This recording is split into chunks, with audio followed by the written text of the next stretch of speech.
City. A twisted abomination of man-made creation, filled with people devoid of meaning, too atomized to appreciate the world around them, too afraid to reach out and commit to anything or anyone. A city that never sleeps, pushing its people to be mindless cogs into the productivity machine that is society. A broken political system, as well as degeneracy, thrives around every corner. Gentrification and rising housing costs pushes people who just want to get by further and further into poverty. But they can't stop. They can't step away. Their job is too important, and soon they'll be consumed by exhaustion and the burnout that is living paycheck to paycheck while paying $5,000 for a 200 square foot apartment. Soon enough, the people will begin to cannibalize each other. Not that it hasn't already begun. The homeless lining every street corner, begging for the small amounts of money the average citizen has, and when the times get a little too desperate and things begin to fall apart, maybe, just maybe, there'll no longer be a need for money, but for human blood. Anyway, today's subject is Parasite Eve, a dating simulator where you fight against the local wildlife of New York City. This involves rats, crows, bats, spiders, moles, alligators, fucking dinosaurs? Released in 1998 by Square Enix on the PlayStation 1, I grew up having never heard of this game. A game that got memory hold despite it being a book, a manga, spawning 2 sequels, and a film. I genuinely am surprised that more people don't reference this game when talking about PlayStation 1 classics. It's this weird sci-fi JRPG that gets compared to Resident Evil and Silent Hill despite having nothing to do with those games, offering a stupid as shit story and a surprising wealth of customization.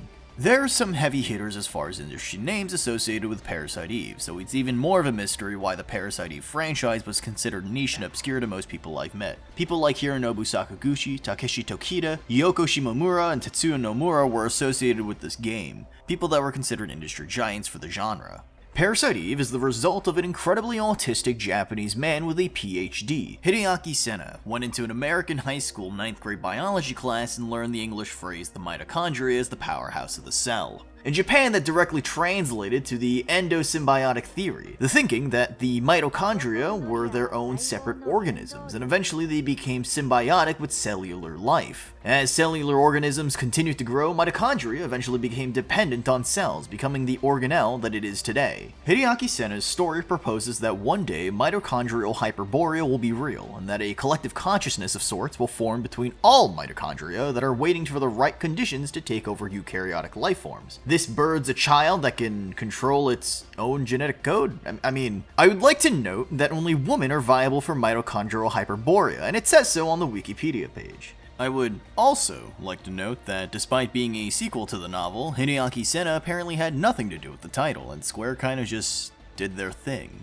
In all seriousness, it sounds insane, and that's because it is. Hideaki Sena is actually an accomplished pharmacologist and currently teaches microbiology in Sendai, Japan. I've never read the book, because I'm too much of a child. I cannot click the book, father, and the only time I've ever truly seen his work realized was by playing Parasite Eve. Story. In the future of 1997, Princess Diana of Wales gets killed in a car crash. But rather, Parasite Eve is about following our protagonist Aya Bria, a New York City police detective against the entirety of New York City. The game starts as she and her pet boyfriend enter Carnegie Hall. The crowd quiets down. An opera plays. A romantic story, a man and a woman who aim to marry each other, stopped by their family. As this drama continues, the woman begins to sing. She opens her mouth and her singing is so horrendous that the theater combusts into fire. With everyone either turned into jerky or cremated before the funeral dates were ever considered, Aya discovers that she is the chosen one, being chosen by the ancestral mitochondria, having special abilities related to not spontaneously combusting. Aya gives chase with New York City, no, the whole world now in danger. The police evacuate the city, but realize they don't really need to. After all, no one spends their Christmas Eve in New York City. I'm not joking, that is the actual reason why there isn't more of a cast. The game now follows Aya across several days as she chases Eve around the city, such as recreating the end of Evangelion in Central Park, robbing a sperm bank, and recreating Jurassic Park, each locale teeming with their own natural wildlife. Parasite Eve's cast is small, and Aya is joined only by a few characters to ensure that she can keep New York City from combusting. Daniel is a fellow detective, a man with a son who understands his priorities, neglecting his child, and comes to terms with his ex-wife becoming human orange juice.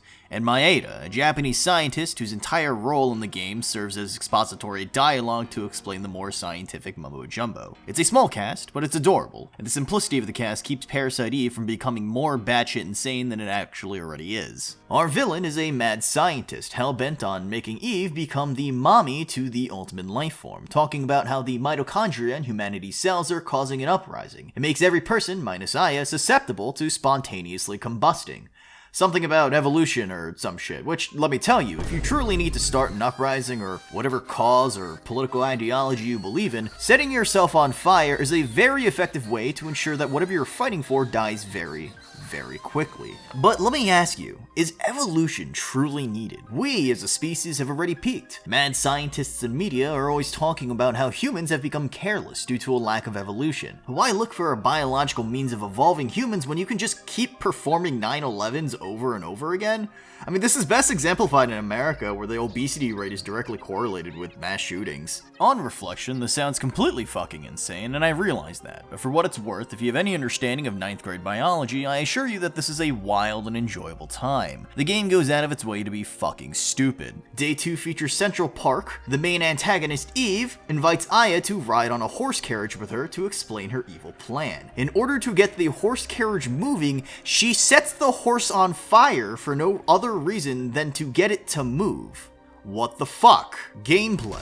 Parasite Eve is a very unique game, mixing elements of survival horror with JRPG battle elements. The game is incredibly customizable, and you can easily spend hours trying out all sorts of builds throughout multiple playthroughs. It's not a very long game, taking a little less than 10 hours on a casual playthrough. Let's start with the battle system. The game works on a hybrid active time battle system, meaning combatants can run freely across the field while waiting for their turn to attack. Enemies will perform attacks that you can avoid. When your gauge is filled, you can fire as many shots as your gun permits. During your turn, you can also use an item or cast magic using your penis enlargement bar. Aya is a master of jelking, and through jelking she's become powerful enough to cast magic. Being the best jelker in all of New York City, these range from your basic heals to Giga Kamehamehas only shot out by the strongest shonen protagonists. During battle, Aya's penis enlargement energy recovers over time, but the more she uses her magic, the more spent and exhausted her body becomes. Recovery comes to a halt. New York City is home to the most rabid kinds of animals: rats, bats, moles, monkeys, alligators, and dinosaurs. We have something more powerful that demonstrates true human prowess that enables us to remain on top of the food chain: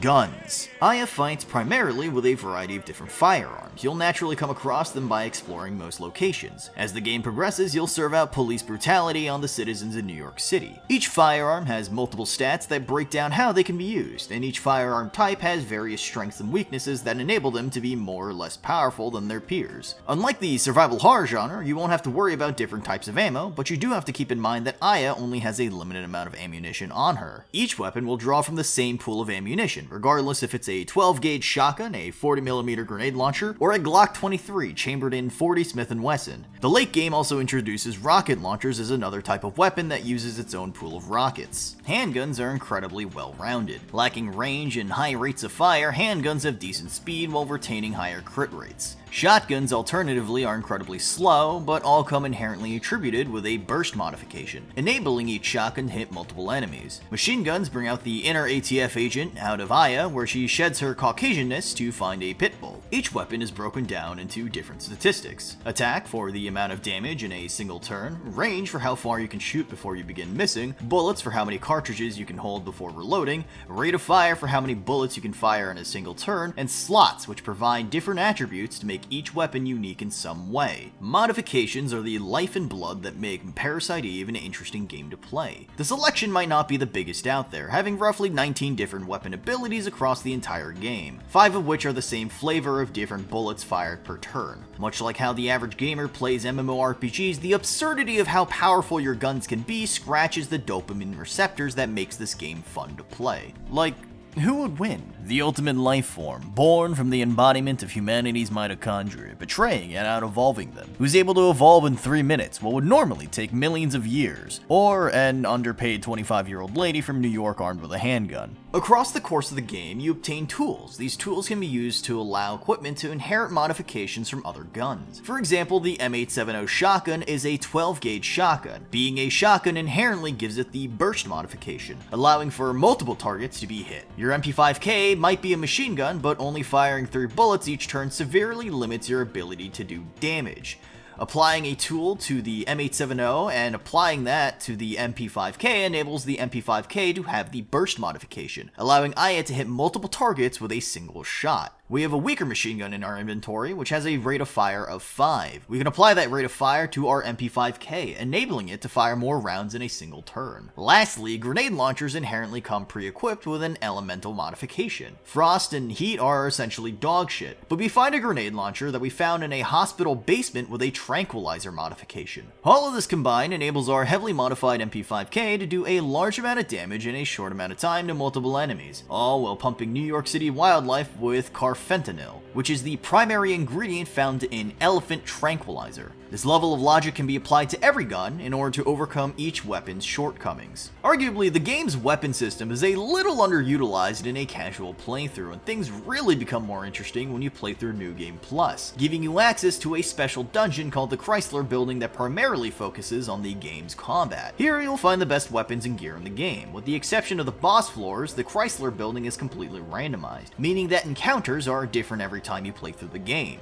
Much like Dungeons & Dragons, a game made for nerds and man-children, similar to myself, Aya levels up once battles finish. Parasite Eve's stats are fairly straightforward though, entirely focusing on Aya's survivability rather than turning her into some powerful warrior. Health and penis enlargement bar numbers grow, as well as your base offense and defensive stat. As you level, you gain new spells, become faster at attacking, and decrease the amount of time it takes to recover from status ailments. Outside of battle, you'll be going through area after area, exploring and looting locations for items and gear. Much of the gameplay ends up being similar to JRPGs of the era, exploring each area, finding treasure, examining objects, and obtaining keys to proceed to new locations. The game is fairly linear, with only a small amount of optional content in the first playthrough. Parasite Eve's gameplay is engaging and manages to be greater than the sum of its parts. It's a hard sell, and the gameplay on the screen doesn't do it justice. But it's an RPG that's wholly original, and I walked away feeling very satisfied. Presentation. Despite being a game from the PlayStation 1, Parasite Eve's presentation is very charming. There's just something very endearing about the PlayStation 1's attempt at making human-looking models. Looking at Aya, both in the beginning of the game and the main gameplay, she looks great. This game's main character design is surprisingly Tetsuya Nomura, known for such titles as Kingdom Hearts and Final Fantasy. You might find it surprising, but the game released back in 1998 and his designs are surprisingly tame, horny, but tame. Monsters, however, are somewhat unreadable, and while there are characteristics that demonstrate what they're meant to be, you'll probably raise an eyebrow or two at what they decided to turn into monsters. Despite this, they all look phenomenal in their concept art, really evoking this mutated look. Sometimes you'll look at the model and question whether it's an armadillo, a hedgehog, or a pillbug. Even the fucking bacteria have mutated in an attempt to spread monkeypox to the kind citizens of New York City. The game harkens back to an era when developers were figuring out how to make games more cinematic.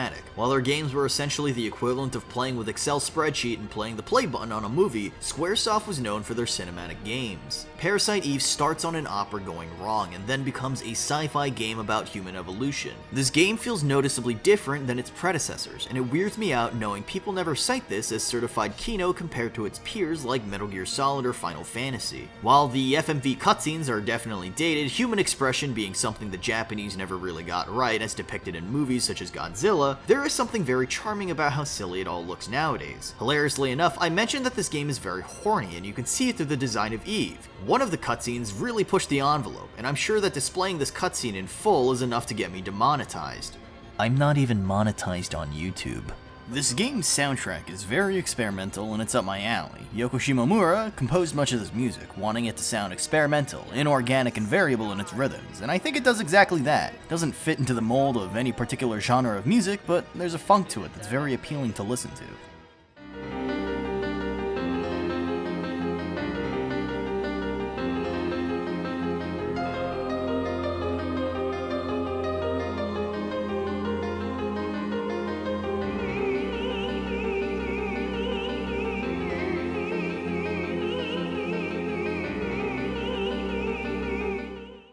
Criticism. Parasite Eve isn't without its faults, and I genuinely believe that it's an entertaining product. And it's a shame that the third game in this franchise really killed any prospects of future titles. Regardless, this doesn't mean Parasite Eve is a bad game. Aya is a New York City cop, and while cops nowadays have less than stellar reputations thanks to certain incidents, Aya is someone that looks fairly fit. She's a by-the-books, no-nonsense cop, and she's someone who doesn't particularly fit the image of an American as seen by make-believe people like Europeans. Aya's overworld speed is painfully slow, which makes any backtracking if necessary to be kind of frustrating. If you're gonna let me run, please let me use my whole stride length so that I can travel like a fucking normal person. Additionally, this game doesn't have random encounters. This would be a good thing, but each encounter is hard-coded into each room, meaning that if you pass through one screen in a room over and over again, you will fight the same encounter over and over again. This can be incredibly frustrating when going through certain areas in the game, such as the sewers or the museum. Due to the complexity of the levels, you will be revisiting rooms again and again, and some enemies, namely the bats you find in the sewers,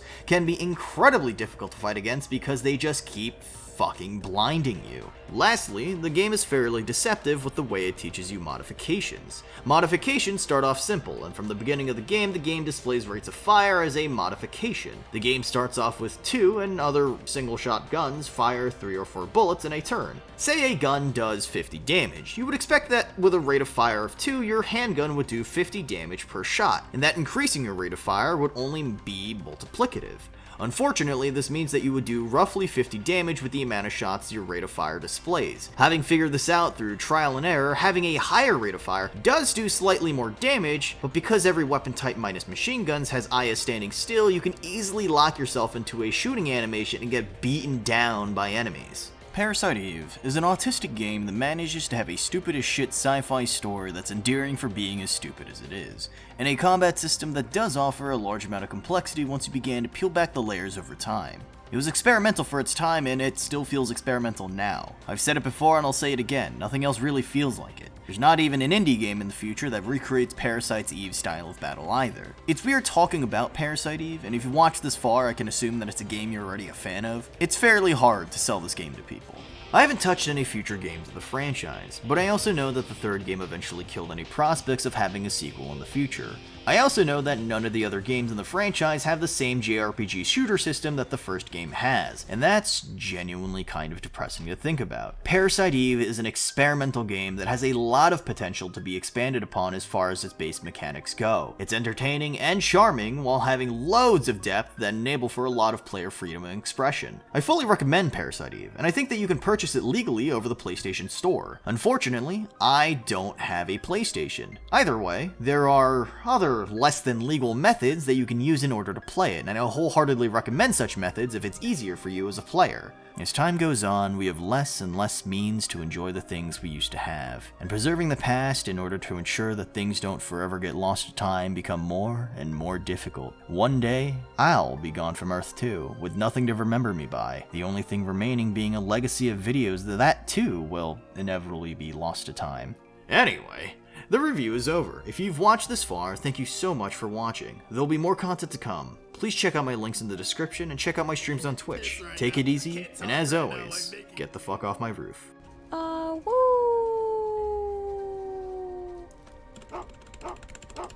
Damn, girl. Hey, Daquan, you came early. You For wanna real? sniff my ass? Ooh. Oh, You yeah, and put your he? cold nose You in and my he? ass. Yes, I Oh, I'm trying to smash. am. Let's go. Let's lay down. Let me get that red rocket. You trying to in see me. my red rocket? Ooh, we race mixing. We race mixing.